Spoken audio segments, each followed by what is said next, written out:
तो हम बात कर रहे हैं एक ऐसी कहानी की जिसमें मुंबई के एक युवक को पाकिस्तान में अपने प्यार को ढूंढने की कोशिश भारी पड़ गई।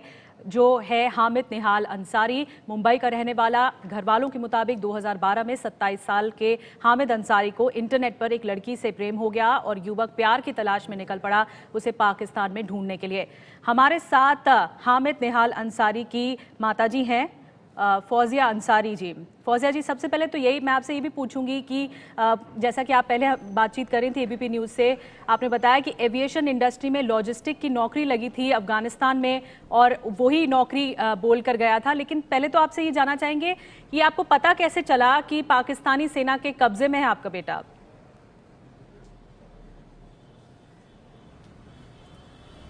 जी, चूँकि 2012 में वो गए हुए थे और उसके बाद फिर एक हफ्ता के बाद हमारा कोई संपर्क नहीं था।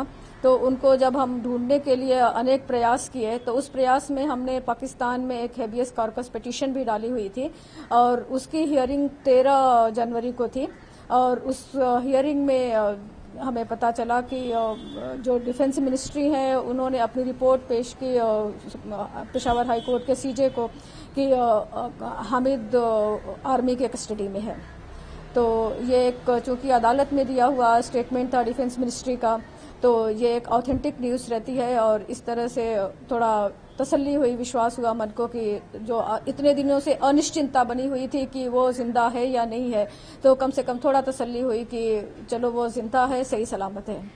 ठीक है फौजिया जी, ये भी सवाल है कि आपसे आपका बेटा हामिद निहाल अंसारी क्या बोल कर गया था? अफगानिस्तान में कहाँ नौकरी लगी है उसकी?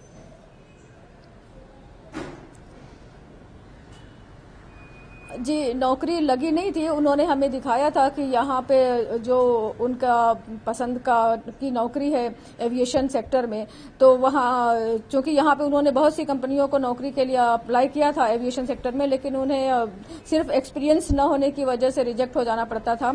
तो उन्होंने काबुल एयरपोर्ट पे देखा और हमें भी बताया कि बहुत सारी वैकेंसीज हैं और क्यों न हम वहाँ पे अपनी किस्मत आजमाएं। अगर मिल जाती है और 2-4 महीना भी हम अगर वहाँ पे काम कर लेते हैं, एक्सपीरियंस मिल जाता है, तो यहाँ के लिए बेहतर हो जाएगा और ये एक्सपीरियंस की बिना पर मुझे अच्छी नौकरी यहाँ पर मिल जाएगी।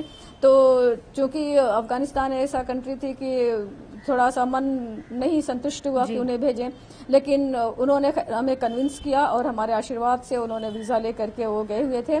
और तो वो मतलब नौकरी के ही लिए गए थे और दूसरे वो रोटरी से भी प्रभावित थे, रोटरी के मेंबर भी थे, प्रेसिडेंट थे रोटरेक्ट क्लब के। और वहाँ भी अफगानिस्तान में भी बहुत सारे रोटरी के लोग थे जिनसे उनका संपर्क भी था और एजुकेशन, शिक्षा और मानवीय संबंध आपस में पड़ोसी लोगों के साथ। और चूंकि इंटरनेशनल रोटरी थी तो अफगानिस्तान, पाकिस्तान, यहाँ के भी रोटरी के लोग इनसे जुड़े हुए थे और उनसे आपस में तालमेल रहता था। तो वहाँ पे गए, वहाँ पे उन्होंने हमसे बात भी कराई रोटरी के 1-2 लोगों से, तो थोड़ा तसल्ली थी कि ठीक है, सही सलामत है और हफ्ते भर में वापस आ जाएंगे। तो कितने दिन आपकी बात हुई थी? क्योंकि 3 साल पुरानी ये बात है, 2012 में गया था आपका बेटा, तो कितने दिन आपकी बात हुई? फिर आपको संदेह कब हुआ कि किसी लड़की के प्रेम संबंध में है आपका बेटा, उस वजह से गया है? जी, 4 तारीख से 10 तारीख तक तो रोज हमारी बात होती थी और जब बात कर लेते थे तो हमें तसल्ली हो जाती थी। लेकिन जब एकदम से संपर्क टूट गया तो उन्हें ढूंढने के लिए जब हमने इंटरनेट का सहारा लिया, फेसबुक और ईमेल वगैरह देखा, तो पता चला कि वो बहुत सारे पाकिस्तानी लोगों के संपर्क में थे। और इसे मैं व्यक्तिगत प्रेम नहीं कहूंगी, क्योंकि व्यक्तिगत प्रेम जो रहता है वो बहुत ही संकुचित होता है, जिसमें केवल 2 प्राणियों की बात होती है। लेकिन ये जो प्रेम था वो मानवता के लिए प्रेम था, क्योंकि जो उन्होंने अपने दोस्तों से चैट पे बात की थी फेसबुक पे, तो वो वहाँ की एक कबायली आदिवासी लड़की थी जो वहाँ के खैबर पख्तून इलाके की थी। और वहाँ की वानी की एक प्रथा होती है जिसमें अगर पारिवारिक संघर्ष रहता है, कोई लड़ाई झगड़ा रहता है, तो उसका फैसला वहाँ के कबीले के लीडर करते हैं और जो अफेक्टेड फैमिली रहती है उस फैमिली को दूसरी फैमिली की लड़की जबरदस्ती दी जाती है। और ये खबर वहाँ के अखबार में भी 22 मई 2012 को डेली न्यूज में छपी भी हुई थी। और ये सारी घटना वहाँ के सारे दोस्तों को भी मालूम थे, जो फेसबुक पे थे, और ये सारी बातों को लेकर के हामिद के मन में ये था कि ये एक बुरी प्रथा है, सामाजिक इस प्रथा को खत्म करना चाहिए। और रोटरी से जुड़े हुए होने के नाते, क्योंकि रोटरी का काम है कि वह सामाजिक बुराइयों को दूर करती हैं और मानवीय सेवा का कार्य करते हैं, तो इसलिए इस बिना पर उनके दिल में ये मानवता के लिए एक सेवा थी, मानवता के लिए प्रेम था, जो व्यक्तिगत प्रेम थे थोड़ा सा ज्यादा ऊंचा हो जाता है। तो उस व्यक्तिगत प्रेम, जी फौजिया जी, आप ये कह रही हैं कि आपने वो चैट पढ़ी है और जो आपके बेटे और उस लड़की के बीच में जो बातचीत हुई है, और इसके अलावा आप कह रही हैं कि मानवता के लिए वो लड़की जो थी वो वहां पर किसी के चंगुल में फंसी हुई थी, इस वजह से आपका बेटा उसे छुड़ाने गया था।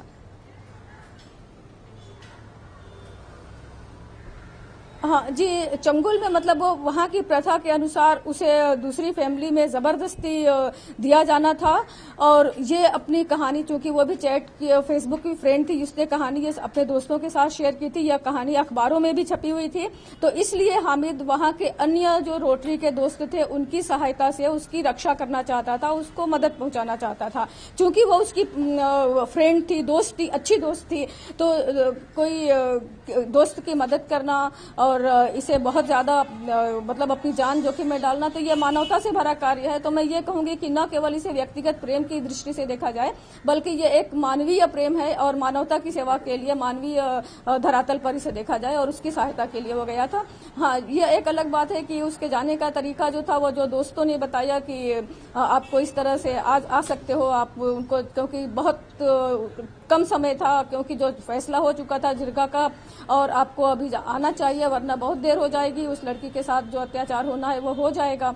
तो इसलिए चूंकि इन्हें वीजा नहीं मिल रहा था, वीजा के लिए संघर्ष कर रहे हैं। ये सारी चैट बुक में हमने फेसबुक पे पढ़ा, तो दोस्तों ने बताया कि आप काबुल में हैं, तो काबुल से ये जो बॉर्डर जो है वो कोई बहुत ज्यादा दूर नहीं है और कोई बहुत बड़ी इशू भी नहीं है, क्योंकि जैसे हमारे यहाँ थोड़ा दिन पहले नेपाल और इंडिया का बॉर्डर में लोग गाड़ियों से आ जा सकते थे। तो उन दोस्तों ने कहा, चैटबुक में भी लिखा हुआ है कि हम अपनी गाड़ी लेकर के आएंगे और आपको लेके जा सकती हैं, और आप चूंकि अच्छा काम कर रहे हैं इसलिए हम आपकी सहायता करेंगे इसमें पूरी।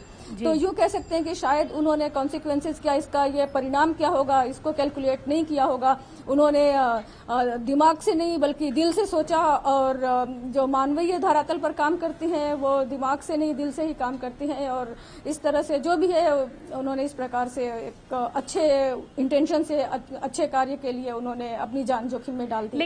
लेकिन फौजिया जी, आपसे ये भी जानना चाहेंगे तह तक कि इस चैट में क्या बातचीत आपने पढ़ी थी और प्लानिंग क्या थी दरअसल हामिद की, कि आखिर वो क्यों जाना वहां चाहते थे, आगे क्या करना चाहते थे, कुछ इस बारे में बातचीत हुई हो या आपको चैट के जरिए पता लगा हो?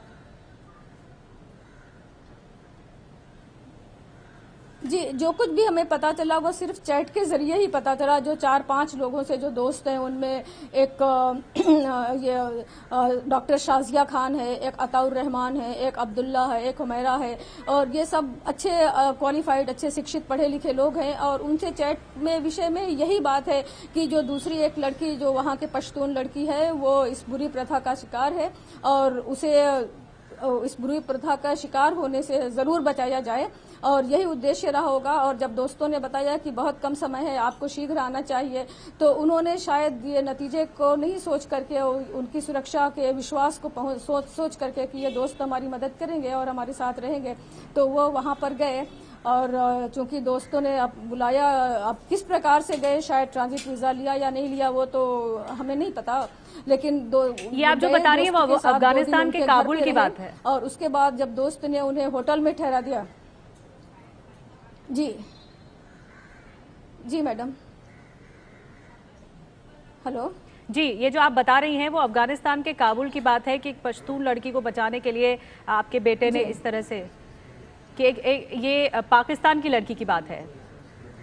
और आप जो मैडम वो काबुल तो जी हाँ, तो वो पाकिस्तान की लड़की, और जी काबुल से पाकिस्तान जो है वो बॉर्डर मेरे ख्याल से शायद जुड़ा हुआ है, और वो काबुल से जो पाकिस्तान जाने का था वो पाकिस्तान के जो दोस्त हैं, जो फेसबुक में फ्रेंड्स हैं, और वो ऑथेंटिक हैं, ऐसा ही नहीं कि कोई फिक्शियस ऐसे कोई काल्पनिक कैरेक्टर्स नहीं हैं, बल्कि हकीकत में है। उनके फोन नंबर्स बात भी हुई है उनसे, तो वो लोग वहाँ पे मौजूद थे और उन्होंने बुलाया, उसे अपने घर पे रखा।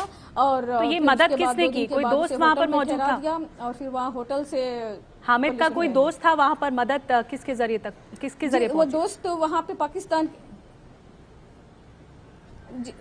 जी दोस्त पाकिस्तान में ही, हामिद के जो दोस्त थे वो सब पाकिस्तानी ही थे। जी लेकिन फौजिया जी, ये भी एक सवाल है कि आपका बच्चा पढ़ा लिखा ग्रेजुएट है, एक एविएशन इंडस्ट्री में इंजीनियर है, लॉजिस्टिक्स की नौकरी करने वहाँ पर गया। आप जैसा कि आपके साथ उसने साझा किया कि अच्छी नौकरी अफगानिस्तान में लगी है, तो आखिर ये कदम आखिर उसने क्यों उठाया, कानून हाथ में क्यों लिया? क्योंकि ये अंतर्राष्ट्रीय कानून की बात है और फिर अब पाकिस्तानी सेना के कब्जे में आ गया है, तो आखिर ये कदम क्यों उठाया? कुछ इस तरह के संकेत आपको मिले हों आपके बेटे से?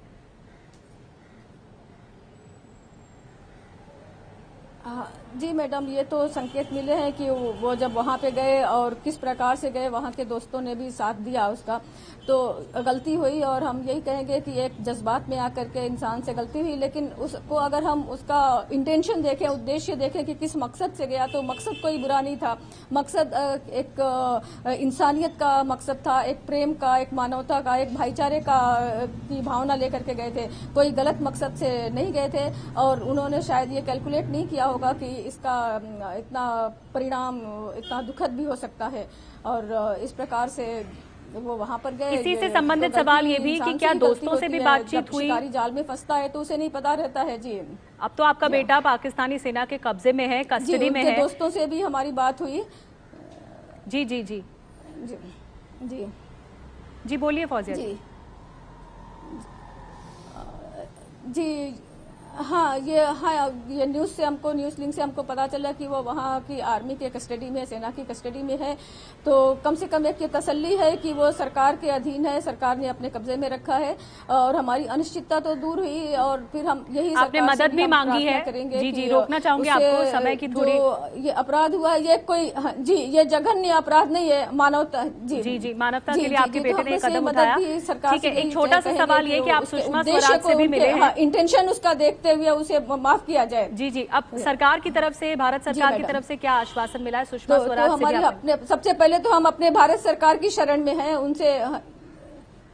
जी, तो हमारी भारत सरकार भी हमारे साथ सहयोग कर रही है, पूरी तरह से है, हमको सहायता पहुंचा रही है। और पाकिस्तान के लोग भी हमारी सहायता कर रहे हैं, क्योंकि वहां के कोर्ट में वहां के वकील ने हमारे लिए मुकदमा किया। वहां की एक जर्नलिस्ट थी जिसने पूरी सहायता की, वो जा करके सारे लोगों से मिली और उसने ही जो कुछ भी जानकारी थी वो सारी जानकारी, सारे तथ्य उसी ने इकट्ठा किया, वरना हमारे लिए तो ये समुद्र में सुई ढूंढने के बराबर ये काम था।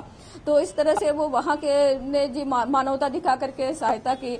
और तो इस प्रकार से ये है कि चाहे इंसान कहीं भी रहते हो, इंसान के अंदर जब मानवता रहती है, मानवीय गुण रहते हैं, तो वो जरूर सहायता के लिए आगे आते हैं। बहुत बहुत धन्यवाद फौजिया अंसारी जी, हमसे बातचीत करने के लिए, एबीपी न्यूज से बातचीत करने के लिए। आपने जो गुहार लगाई है भारत सरकार के सामने, उम्मीद करते हैं कि जो आश्वासन मिला है सरकार से, वो जल्द से जल्द आपका बेटा वापस भारत लौटे, स्वदेश लौटे और पाकिस्तानी सेना के कब्जे में है। जैसा कि आपने बताया, पूरी कहानी आपने बताई कि आखिर दरअसल कहानी क्या थी। शुक्रिया हमसे बातचीत करने के लिए।